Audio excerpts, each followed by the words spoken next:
شهدت قضية الستريمر إلياس المالكي تطورات جديدة أثارت اهتمام الرأي العام بعدما تم تداول تسجيلات صوتية قيل أنها تعود لأحد الحقوقيين تتضمن مطالب مالية لأم المالكي تصل إلى 80 مليون سنتيم مقابل التنازل عن الملف المرفوع ضد هذا الأخير.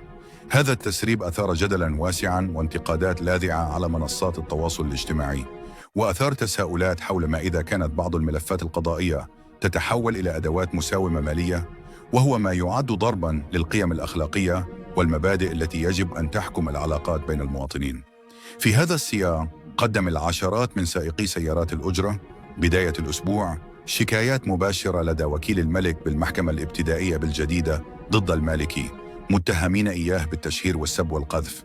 وحسب المعطيات المتوفرة فقد سجلت 56 شكاية جديدة وضعت أمام النيابة العامة، في خطوة جاءت رداً على إعلان أحد المسؤولين النقابيين التنازل عن متابعة المالكي دون استشارة المهنيين، وهو ما اعتبره السائقون استفراداً بالقرار وتجاوزاً لصلاحياته. وعلى ضوء هذه التطورات قررت المحكمة الابتدائية بالجديدة إدخال ملف إلياس المالكي للمداولة مع تحديد موعد النطق بالحكم في 30 من دجنبر الجاري.